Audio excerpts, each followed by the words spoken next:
Everybody, welcome to this talk, Game Design and Loss Aversion. I am Geoff Engelstein. I teach at the NYU Game Center for Game Design, and you also may know me from some of my books and games. My two most recent games are Super Skill Pinball 4Cade. We just had the expansion of that announced, which will be coming out over the summer, called Ramp It Up, and Versailles 1919, which is a game simulating the aftermath of World War I that I did with designer Mark Herman. Also, my probably most popular book at this point is The Building Blocks of Tabletop Game Design, which is an encyclopedia of different mechanisms that you can use when designing a game. I'm also on the Ludology podcast and the Do the Game Tech segment on the Dice Tower, in case you listen to any of those. Enough about me. Let's jump into the talk. So, what I want to talk about today is something that's really been fascinating me for a long time now, and that is the psychological concept of loss aversion. And just explain it really briefly, quickly. The idea is that if I get $10, I am happy, and if I lose $10, I am sad. And I think most of us would tend to feel that way. However, what we've discovered, what researchers have discovered, is that the magnitude of the emotions are different. So gaining $10 does not make you feel as good as losing $10 makes you feel bad. So like if the intensity of the emotion was on a 1 to 10 scale, losing $10 might be an 8, gaining $10 would be only a 4. So this means that when we're thinking about outcomes, when we're thinking about stuff that we're doing, that we tend to avoid losses in general. And a couple of things that have been uncovered over the years. First, this specific characterization of this was done by Kahneman and Tversky. This research psychologist in 1984 was the initial paper that was done on this. Ultimately, they did win the Nobel Prize. Kahneman won the Nobel Prize for this work. Later on, Tversky had passed away, unfortunately, by then. So it was just awarded to Kahneman. But we have learned that losses are 2 times as intense as gains. And I'm going to talk about some of the studies a little bit later on that apply to that. But just as psychologists have researched more and more, they found that this is incredibly fundamental to human behaviors. And the reason that I found it interesting is because you can really use this as a game designer to affect the players. And one of the things that is challenging as a game designer, for those of you that have tried to do this, or even as a player realizing this, is that certain types, I consider game design as an artistic, creative medium, just like any other. However, it certainly, like any medium, has its own wrinkles. And if I'm making a film, or if I am writing a book, right, I have complete control over the story, the pacing. In a film, I've got music, I've got lighting, I've got all kinds of different things to deal with players' emotions, or to deal with the person participating in the art, the viewer's emotions. As a game designer, I don't have that, right? As a game designer, most games are typically more of a sandbox. It's spread out on a table. I'm in an open room, right? It's not a dark room like in a movie theater or something like that. It's not as intense a one-on-one experience as it is with a book. So as a game designer, I need to use other tools to try to get the players to a psychological point where I want them to be. And I'm going to talk a lot about different techniques. And I'm not saying that making players feel lost or whatever is bad or that it's good. It depends on what you're trying to do. There are certain circumstances where I want my players to feel anxious and I want them to feel the weight of their decisions. There are other times when I don't want it to be as intense a game. And so maybe I'll avoid certain types of psychological techniques or twist them in a way that's going to make the experience positive.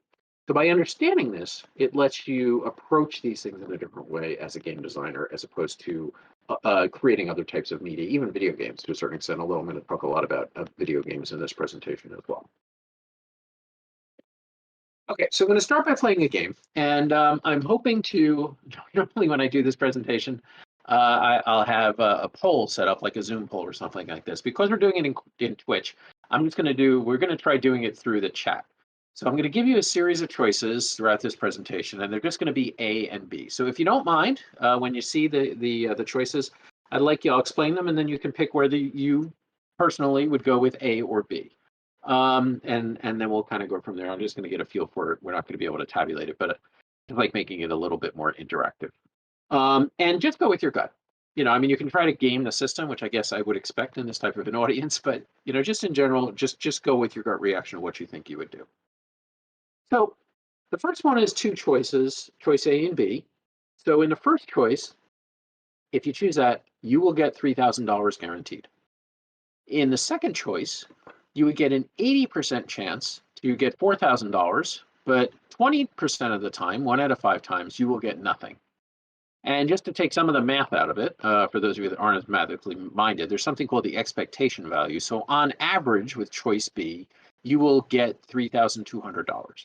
So would you choose choice A, guaranteed 3,000, or choice B for 4,000? So maybe one could put their things in. I will watch it here. Thank you, Potato Chip and Chewing Boy. Hopefully Potato Chip and Chewing Boy do not meet up. That sounds like that could be a problem. Okay, so we got a couple of A's and B's. So in actuality, when this survey is done, and these questions that I'm doing were part of Kahneman and Tversky's initial work, is that 80% of people choose A. So again, it's the idea here is that the idea of a guarantee versus a risk of a loss is, and this is a great example of loss aversion. So even though if you're like playing the stock market or a game, you're better off picking choice B. Most people will pick choice A. So let's take another one. So here's a new problem. This time with choice A, you are guaranteed to lose $3,000. And in choice B, you have an 80% chance to lose 4,000 and a 20% chance to lose nothing.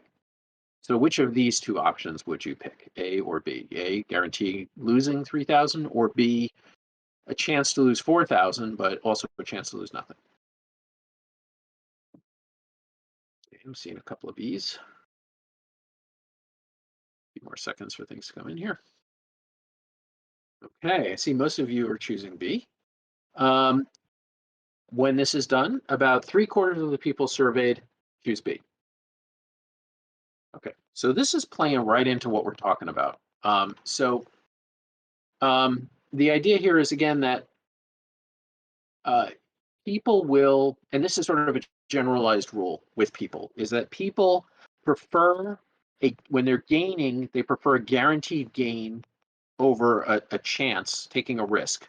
But if you're losing, you prefer taking a risk to avoid a guaranteed loss. So that's one of those universal principles.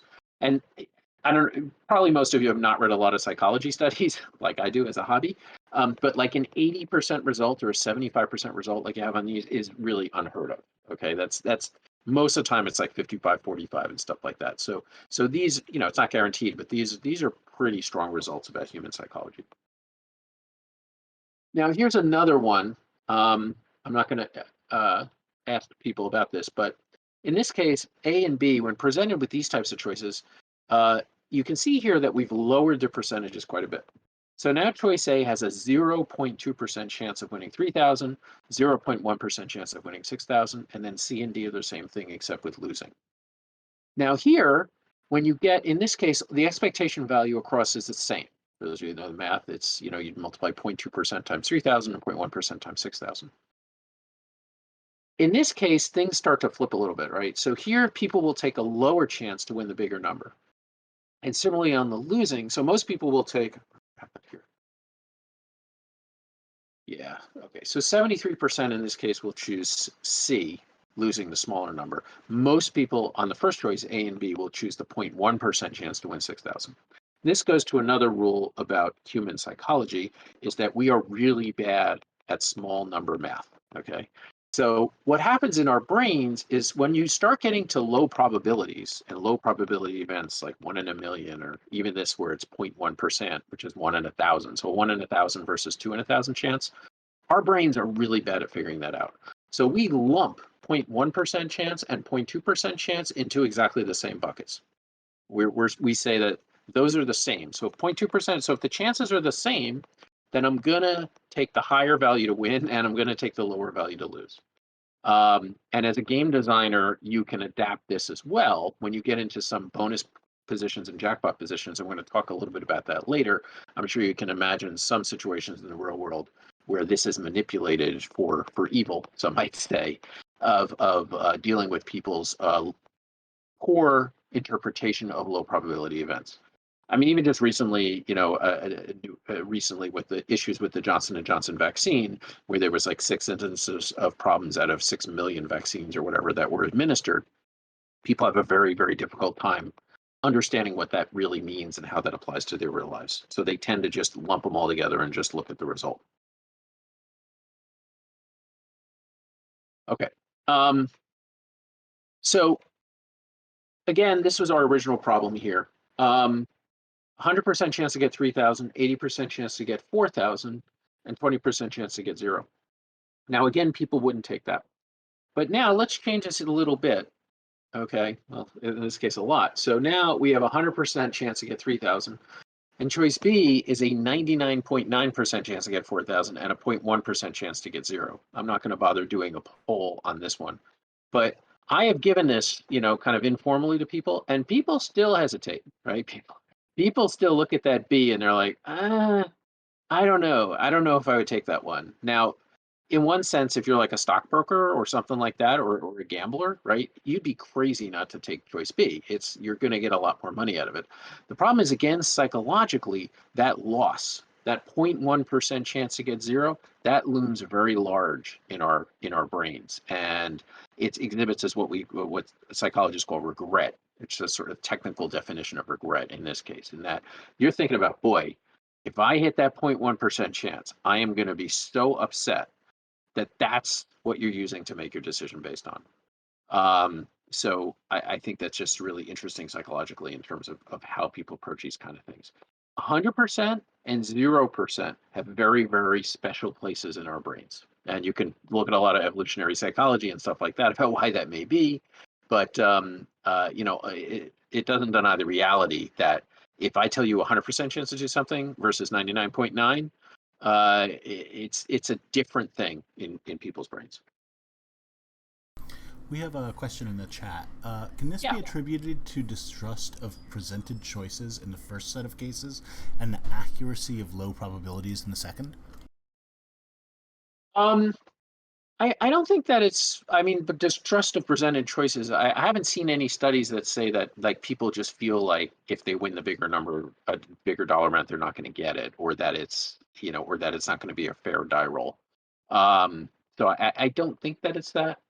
And I guess in terms of the accuracy of low probabilities, I think that even if it is super accurate, I think that people don't. Like I said, I think it just comes with people's understanding about it. And I think I'm going to talk about the lottery a little bit later. So I'm going to come back to some of these ideas about small probabilities. So anyway, so the takeaway from this first section is that people take a sure gain over gamble to avoid a sure loss, and all small probabilities all the same, and 100 and 0 are special. So good design takeaways for everybody. Okay, I next want to talk about Hearthstone. For those of you that don't know Hearthstone, it's an online card game from Blizzard. It's it's very much like a tabletop card game, and basically you start with a certain amount of life. I forget, it's been a while since I played Hearthstone. And you play cards, and you're trying to knock the opponent's life down to 0. If you go through your entire deck, then you start to take damage every time you have to draw a card. And that's called fatigue. Most games, though, do not go to fatigue. Most games are finished before you get all the way through your deck. So in the Hunter class, there's a special card called Tracking. This is a tracking card here. And the ability on this card is to look at the top 3 cards of your deck. You then draw 1, and you discard the other 2 cards. So they're gone forever.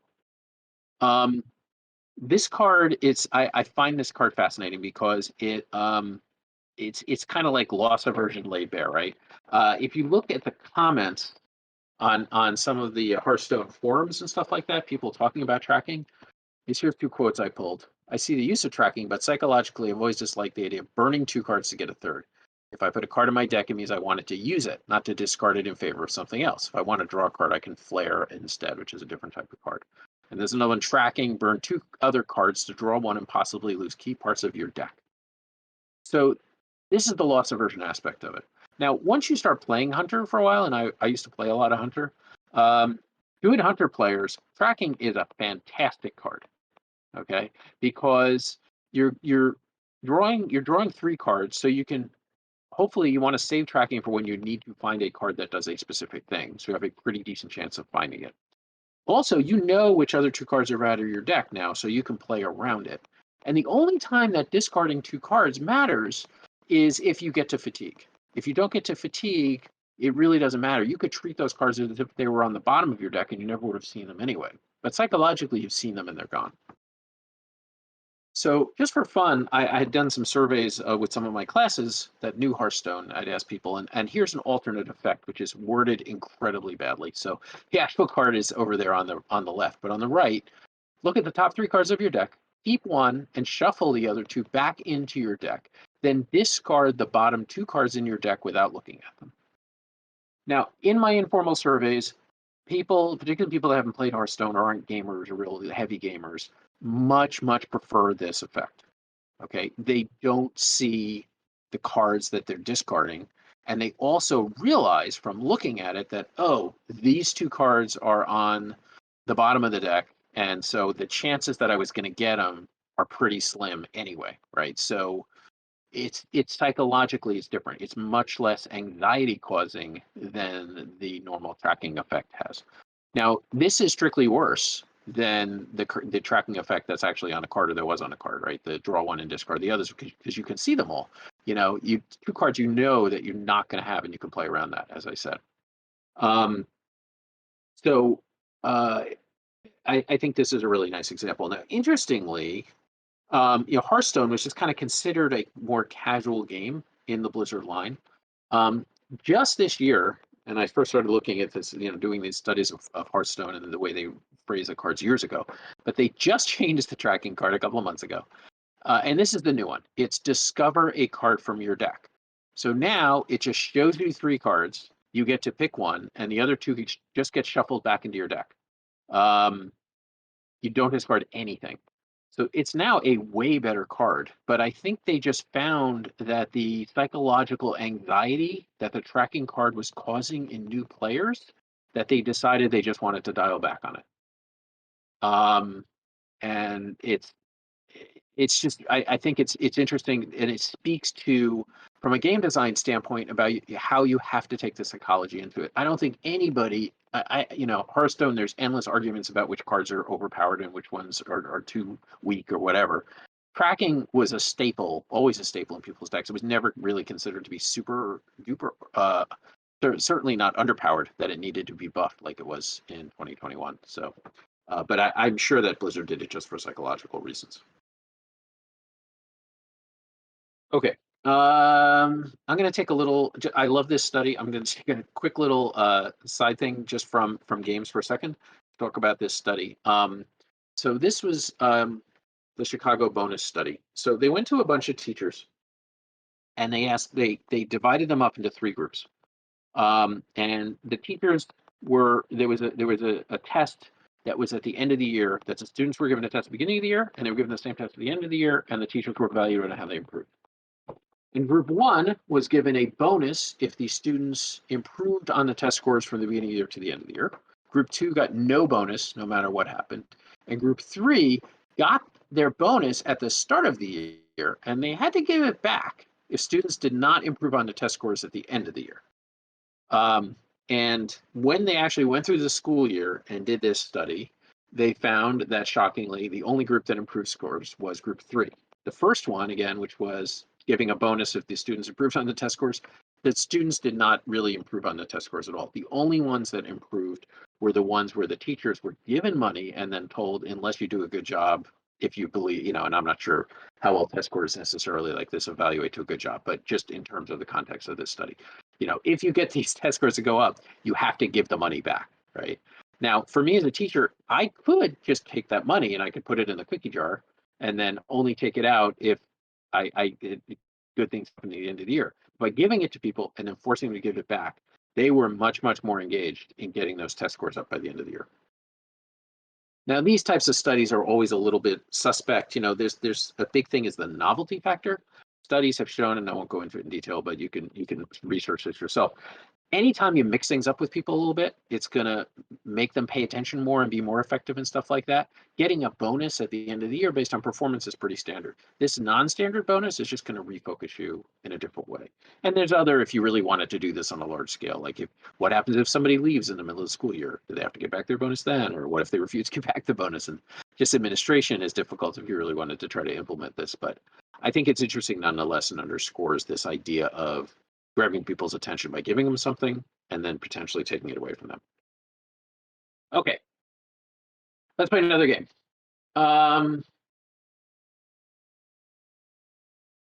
Okay, just going to answer. I see a question in the chat here. Is there an expectation that everyone has the same level of need? I don't think I talk about this here, but that's a really interesting question. I just want to touch on it briefly because I don't think I talk about it here, but there's something called utility theory.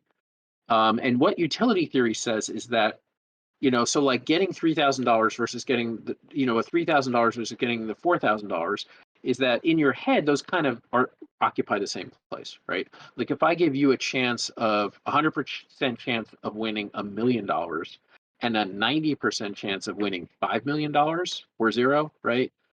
You're probably, almost everyone's going to take the $1 million unless you're like Bill Gates or whoever, right? Jeff Bezos, because the difference it's going to make in your life between winning $1 million and winning $5 million, for most people, it's the same thing, right? Most people, it's going to change their life in the same way.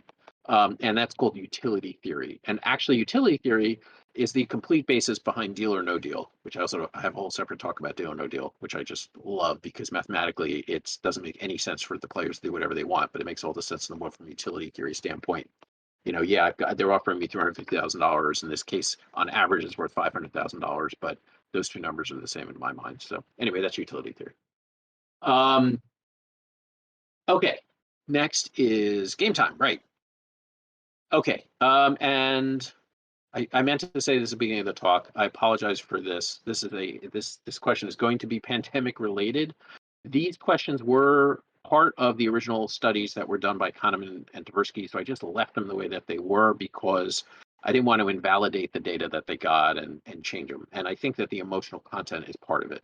But warning here that this is going to be, so it's going to be pandemic related. So for some reason you don't want to see these questions, then drop out for like 5 or 10 minutes and come back. So, but let's proceed. Give people a chance to drop in case they want to. Okay, so this was the question that they posed to people. A deadly disease is rapidly spreading, and if nothing is done, 600 people will die. So I'm going to give you two choices, A or B again. So choice A, 200 people will be saved, and choice B, there's a 1/3 chance that all 600 are saved, but a 2/3 chance that nobody is saved. So if everyone can make their choice, A or B.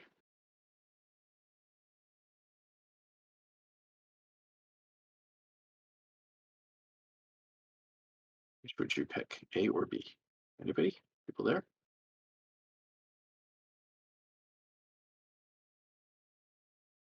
Okay. Some B's. Got some people thinking. Okay. When this question is posed to people, 72% of people choose A, that 200 people will be saved. Okay. So you guys are different. That's impressive. Game designer crowd here. Okay. Most of the time, most people choose A. So we're going to do another scenario. Same setup. Deadly disease is spreading. If nothing is done, 600 people will die. So now I'm going to give you two choices. These are C and D.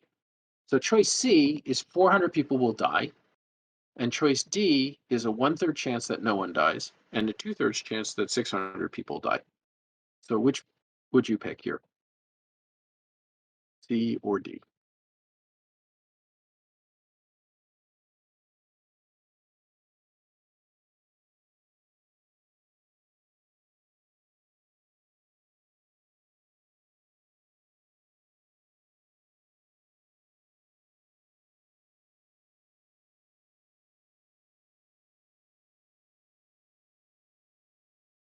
Okay.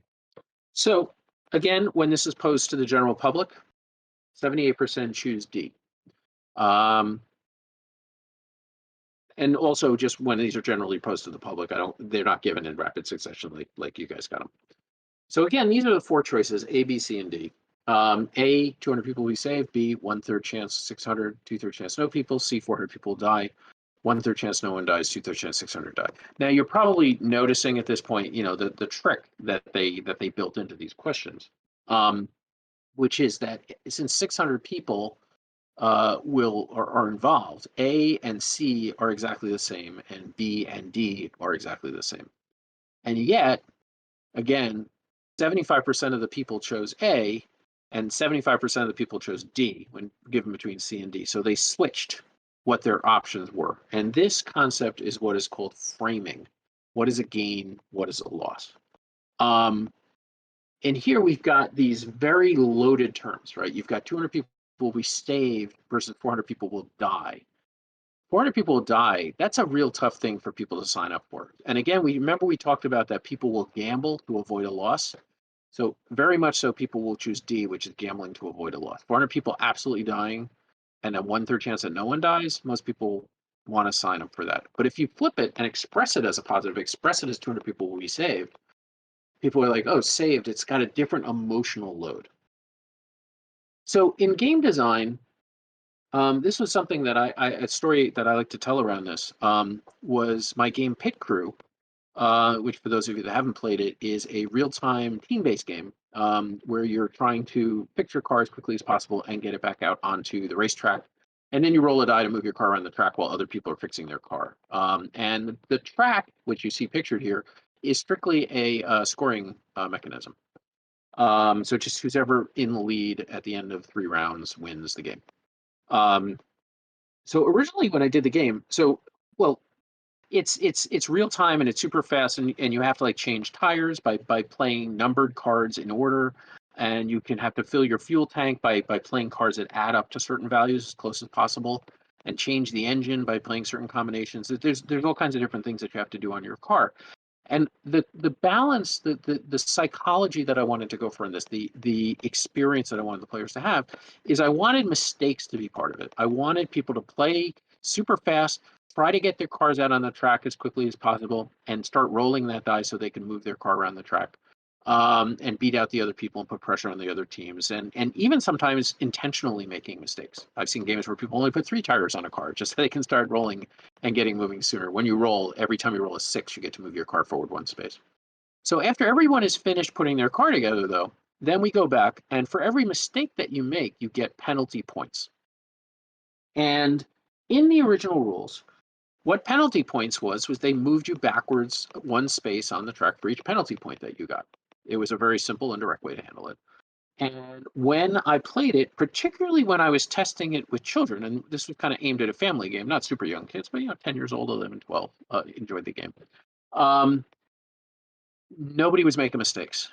The kids were so paranoid about getting penalty points, they did not want to move backwards at all on the track. It was very upsetting to them, and it wasn't the freewheeling spirit that I wanted, right? It was everyone was agonizing and trying to make sure that they did their cards placement correctly and things like that. So I went back to the drawing board. I thought about it a little while. I wanted to see what was going on and things I could do to try to bring it back to where I wanted to. So just on a lark, I tried a simple change, which was that instead of if you get a penalty point, instead of you moving your car backwards, all the other cars moved forward. Okay, so if I got 2 penalty points, instead of me moving my car back 2 spaces, the other cars, the red, if I'm red, the green and the yellow cars get to move forward 2 spaces. Now, mathematically, it's exactly the same, right? It's not like you're trying to complete a certain number of laps. It's just who's ever farthest. So it's just like gaining or losing points. It's exactly the same thing. But psychologically, it was totally different. When I played it with families, they no longer cared about the mistakes. The kids didn't care if, their sister got to move ahead a couple extra spaces, as long as they didn't have to move backwards. And it totally brought in the effect that I was looking for. It totally created the psychology, the experience that I wanted. So that's the rule that's in the final game. Right around the same time I was doing this, I was doing my Expanse game. And in this, you earn victory points, and you can actually spend victory points to do certain things. And I actually considered briefly doing the same kind of thing, that instead of you spending victory points, you would give victory points to the other players. In the end, I kept it, though, with you having to spend victory points because I wanted players to feel the weight of this decision. I wanted them to agonize before spending victory points to do certain things. So, again, this is an example where I'm not saying these techniques are good or bad. They just are what they are. Skip this. Okay, so all the people listening to this, I'm guessing, are mostly aware of modern game design techniques. But if you think about this in terms of old style games, right? Monopoly and Risk, which are the games that a lot of us grew up with, and still to this day, a lot of people grow up with those two games. Okay, the design arc in both Monopoly and Risk is that you gain stuff, you gain, like Monopoly, you gain properties and houses and hotels. Risk, you gain other territories, you get more and more armies and stuff like that. You gain, and then everybody except for one player loses everything. Okay, it's a very psychologically damaging arc. It's perhaps one of the worst types of arcs that you can have. You're better off just like, never, like we talked about the issue with the Chicago bonus study where they gave them the money and then they took it away, and now that was much more painful than never getting the money in the first place. And so, but Monopoly and Risk are that all over the place. That's what they are. You give the players something fun for them to have, and then you take it away from them. And that happens to every single player except the winner. Once we got into the 90s, then the newer games like Katan and stuff like that came in, and you almost always in these games end in a better position than you start with, right? Catan, you end with more stuff on the board. There's some stuff that can get taken away. You can lose the longest road card or the largest army card, but even when you lose it, you don't lose the card because you got less stuff taken away from you. The card gets taken away from you, but your army always grows, your roads always grow. So it's a different kind of an arc. So this is it's a, I wouldn't say it's a subtle psychological change, but it's a profound change in terms of the way that these arcs go. Okay, let's talk about casinos for a second. So, given loss aversion, why do people gamble in casinos? If people don't want to lose their money, why are they in casinos? Why are casinos fun for people? And what have casinos done to try to overcome loss aversion that we can learn from? A couple of the strategies that they use. First is chips. The first thing you do when you sit down at a table, you go into a casino, or you sit down at a slot machine, is you convert real money into fake money. And studies have shown that a lot of these loss aversion effects are reduced when people are using tokens or some other thing as opposed to actual money. If you had to actually hand over a $5 bill every time you lost $5 in blackjack, as opposed to handing over a red chip, people would treat it differently, and casinos know that. So chips do a couple of things. One, they force, you get the chips, so you kind of lose touch with what money really is. They all look the same size and stuff like that. And also, they make it hard for you to get them back. So if you have your chips, you can get chips at a blackjack table or a roulette table. You can get points at a slot machine by putting cash into the slot machine. It gives you points. But if you want to turn it back into money, you've got to walk all the way over to the other side of the casino and cash it in and convert it. So they put physical barriers in your way as well. The other thing that you see more and more of in casinos, and I'm guessing that probably in the last year, not a lot of us have gone into casinos, but before that, most of the what were considered to be kind of the core casino table games, roulette, craps, blackjack, most of them, the core bets are 50-50, red, black, and roulette, or even winning or losing in blackjack. And what casinos have been doing more and more of, though, is adding these jackpot games, either to those existing games or adding other games. Like now in blackjack, there's all kinds of side bets that you can make. And that goes back to that idea of people being bad at estimating small probabilities. You want to try to, people see, I can win, I can bet $1 and I can win $10,000. Yeah, I'm taking that bet. And that's just extra revenue because the odds on those bets tend to be absolutely terrible. The other thing that they do, and this is on slot machines, is called near miss manipulation. So this really came to the forefront when all slot machines went digital, not having the reels. But studies have shown over and over again that one of the most addicting things that you can do to people is to have them think they almost won, but don't win.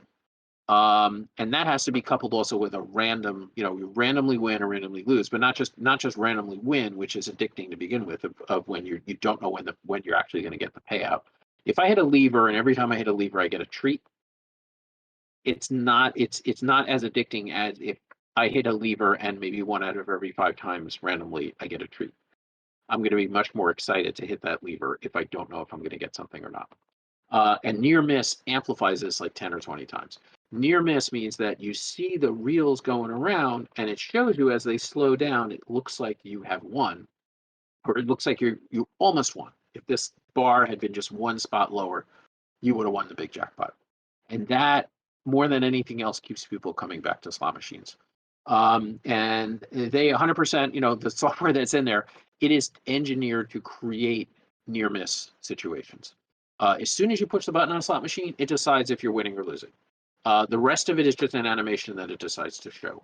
And it crafts the animations in such a way to appeal to your baser instincts as much as possible. There has been a movement in a lot of these areas where there are casinos to outlaw near miss manipulation in slot machines because it is so addicting and such a powerful technique. So there's a book called Addiction by Design, which is just a superb book that talks a lot about this, if you're interested in this topic. So again, we talk about low percentages, right? This is the lottery, going back to our original choice A, choice B thing, right? Choice A, if I play the lottery, is guaranteed to lose nothing, which is not playing the lottery, right? If I play the lottery, choice B, 99.99999% chance to lose $1 and a 0.00001% chance to gain $500,000. This is not, again, this is a small probabilities and not something that people are good at making choices on. People just focus on the $500,000. To the extent that if you look at Powerball, yeah. So if you look at Powerball, in some of these really big lotteries, Mega Millions and stuff like that, and you track them over the years, I've gone back and you can pull out the statistics, right? Like every couple of years, they expand the number of numbers that it's possible for them to draw from. It reduces the chances of winning. So it used to be like 100 million to 1. Now it's like 200 million to 1. So they keep dropping it down because what they found drives behavior is the size of the jackpot, right? The number, the 0.00001% chance versus, if I had another extra zero in the middle of there, people don't know what that means. People don't care about that. The only thing they care about is the 500,000, the 1 million, the $200 million jackpot, whatever it is. So by reducing the odds of winning, they drive the jackpots higher, and they get more people to play. And ultimately, it's a win for the lottery commissions, and they can do that without really impacting their profits in any way. In fact, enhancing their profits. This whole chip strategy, you also see a lot in online video games. For those of you that play League of Legends, or Candy Crush does this too. A lot of different things do it. Whenever you turn cash in those games, you get points or chips or gems or stars or whatever, right? It never tells you like it's going to cost this much to buy this object or this item. It's always couched in points, and then they have other deals where you have to buy the things that ultimately let you purchase it, and that's deliberately done to obscure what you're actually spending and to tap into this idea that once something is turned into chips, into a token, that you don't treat it the same way. You don't have the same kind of loss aversion that you have as if you're actually just like have to charge something to your credit card every time you want to get a new skin for your champion. Okay, let's talk about the endowment effect. I think this is something that you can really use in board games here. What are we doing? 908. I'm just faster. Okay. There's a couple of things that these things come in. I'm going to talk about them. So one is the endowment effect is, again, this idea of giving something to the players and taking something away. So in the realm of video games, one of the first kind of dungeon crawly type games was called Wizardry in 1981. The absolute worst monsters to face were these Night Stalker creatures. There was a creature called Level Drain. So here's a screen where it says the Night Stalker drains Justine 1 level. I hated these. I used to play Wizardry to death, but I would rather die than have to deal with losing a level from a character. Interestingly, in D&D, some quotes about level draining. Just to jump down the bottom, there's little you can do in D&D to viscerally terrify players, but for whatever reason, level draining does it. And whether this is a good thing to have in D&D or not. Now, just some other things underlined here. Maybe that is a more emotional than sensible reactions, but many players feel that way, that they'd rather die than lose 50% of their XP. What I've always liked about level drain is just how personal that loss can be, as if part of the character's life was just ripped away forever, lessening them for it. So that's loss aversion, that's emotion, that's experience, that's attachment. Now, originally AD&D, back when I started, actually even before that with the Blue Book, there was level draining. Undead could do level draining, and you could not save against it. It was just boom, you were level 10. Nope, now you're level 9.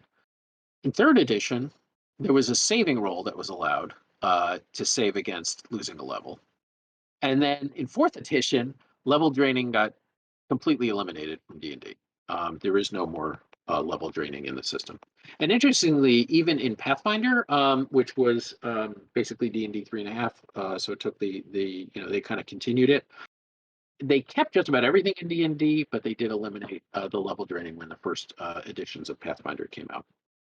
So again, similar to like the tracking card, standing off the edges is what a lot of these games do over time. Initially you're like, we're going to really stick it to the player, but then as things go on and as they become more popular and they're trying to appeal to a broader base, they get rid of a lot of these loss aversion-y aspects of it. Okay, and again, bottom line, giving something to a player, taking it away is very emotional, much worse than never giving it to them in the first place. Okay, I'm going to talk about another video game, Portal. It's from 2007. I'm going to spoil Portal, but it's almost 15 years old, so I am not apologetic for that in any way. For some reason, you don't have Portal spoil. First off, go play Portal if you haven't played it. But for those of you that may not have played it, it's a puzzle game, 3-dimensional puzzle game, and at certain points, you have to take these cubes and put them on buttons or just jump on them or do certain things with them in order to go through the environment and escape. Then in one level, you get this thing called the weighted companion cube, which is just like the other cubes, except it's got hearts on the side. And it tells you at the beginning of the level, it says you have to carry this cube with you to the end of the level. In fact, I'm not gonna. I couldn't figure out how to show the video on Twitch, so I apologize. So I'm going to just jump in. This is what it tells you. So this is what the designers of the game have. This computer voice called Glados tells you in the beginning. You first walk into the level, and then she says, the vital apparatus stand will deliver a weighted companion cube in 3, 2, 1, and then it drops down. This weighted companion cube will accompany you through the test chamber. Please take care of it. The symptoms, and then you walk around a little later, and then she comes on in a little bit, says, the symptoms most commonly produced by enrichment center testing are superstition, perceiving inanimate objects as alive, and hallucinations. The enrichment center reminds you that the weighted companion cube will never threaten to stab you and in fact cannot speak. In the event that the weighted companion cube does speak, the enrichment center urges you to disregard its advice. So what are the designers doing here? The designers are giving you something, but they're not just giving you something. Giving you something right away has been shown psychologically to make people value it more than if they don't. Like if I give you, the classic experiment is you give people a mug. First, you ask some people, would you prefer to have a mug or a chocolate bar? And most people will say chocolate bar. Then other group of people, you give them a mug. And then later in the experiment, you say, hey, do you want to swap your mug for a chocolate bar? And very few people swap. Most people become attached to their mug and they want their mug. That's called the endowment effect. So here, they're giving you this cube and they are deliberately pounding home that this is yours and it belongs to you and it's like a pet, right? You can see it even tells you that it cannot speak. It's like, why would it tell me that a cube doesn't speak? It doesn't actually speak during the level. But by saying that, you start thinking about it, you start anthropomorphizing the cube. And it's really interesting because the way that they did that is the reason that they did that.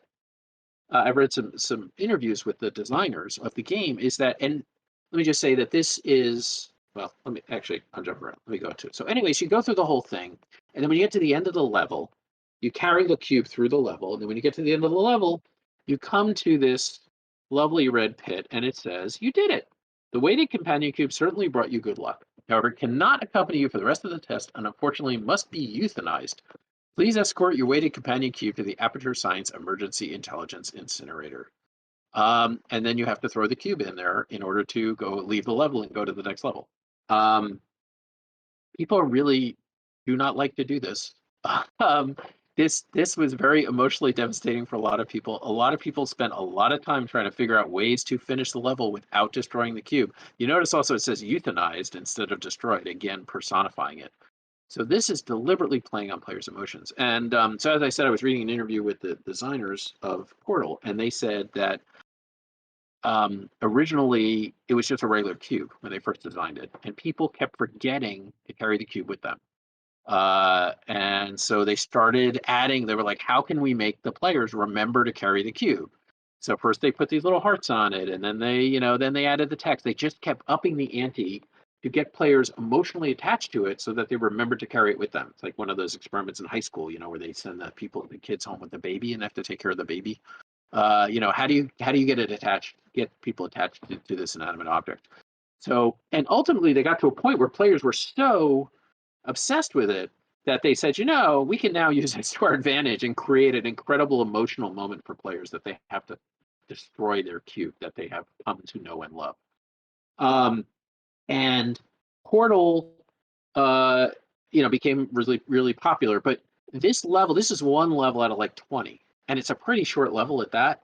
But the companion cube was just like the breakout character from the game. It was, you could buy companion cube plushies in this, and it got its own comic book. And in the second Portal 2, there was way more companion cubes. So this is a great example of the way that the designers used the emotion of the endowment effect of the loss of this cube to really impact the players.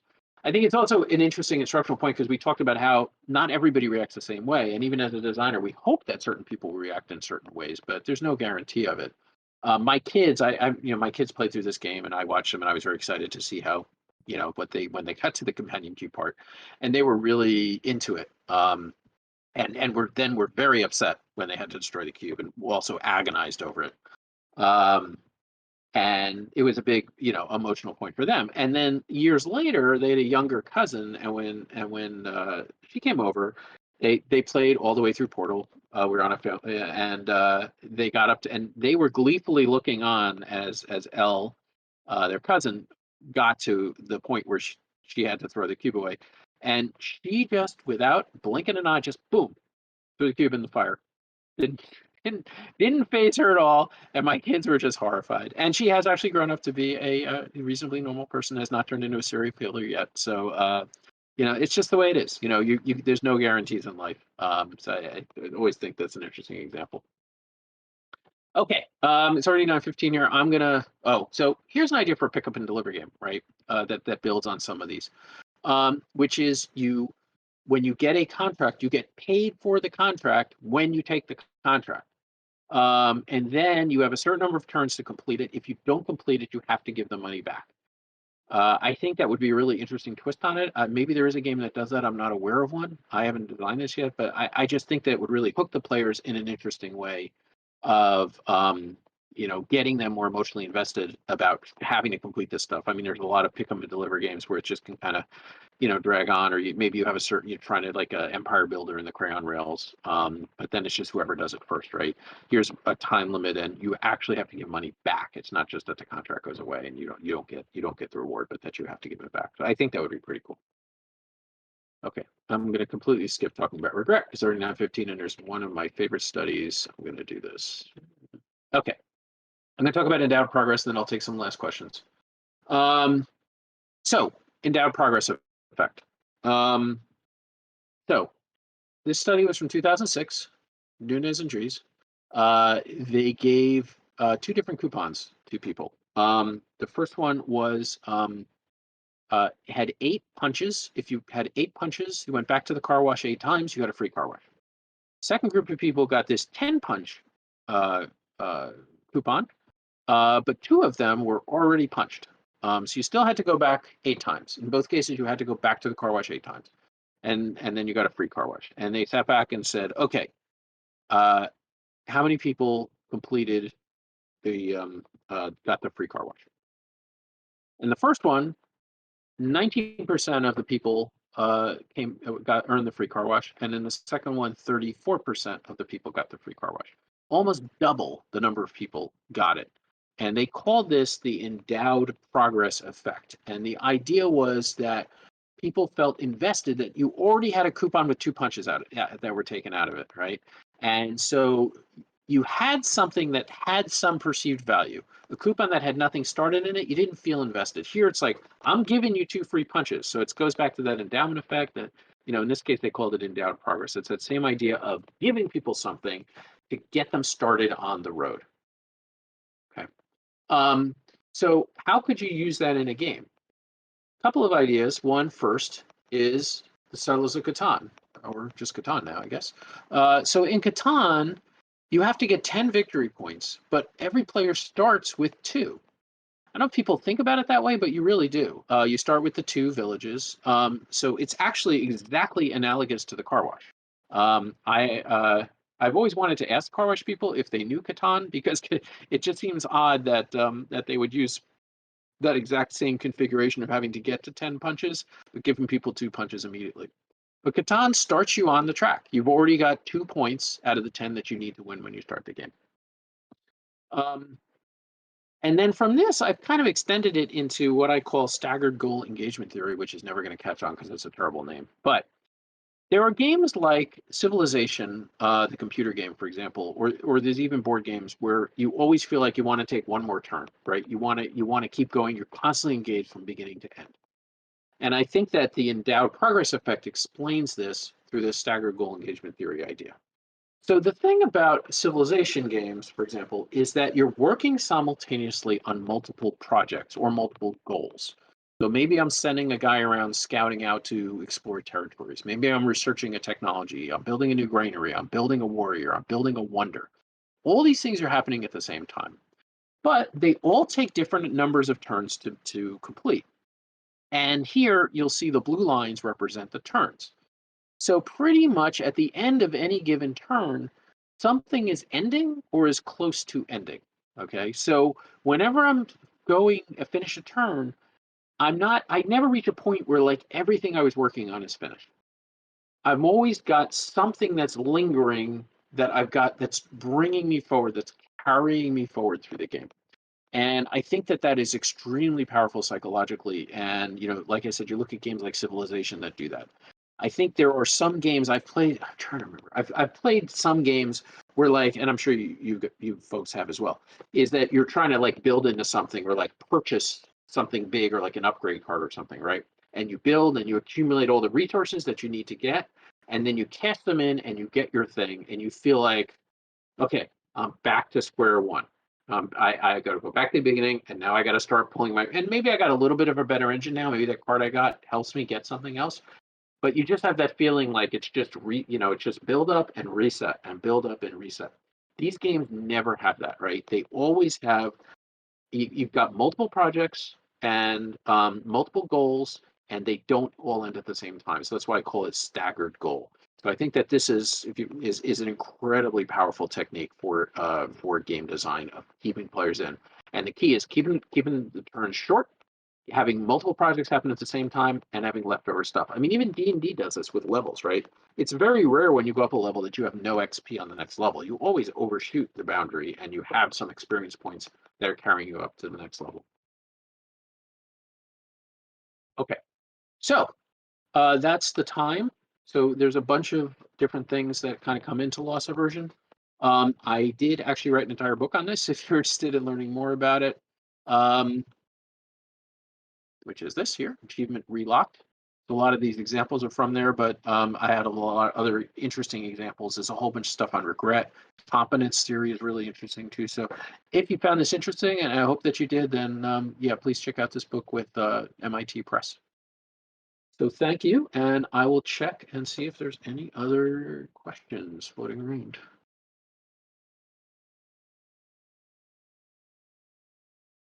Not too many questions. Where else can we find you online, and anything else you've written or done? Okay. So best bet is I'm at Twitter. I'm at G Engelstein, which you can see up on the screen right there. I also, bounce in and out of a lot of the, like, some of the Facebook design groups and things like that. But Twitter is the best bet if you want to reach out to me directly. You feel free to just DM me or whatever, and I'm pretty responsive there. I've actually got a bunch of books out. I've got I probably should have shown the extra of it.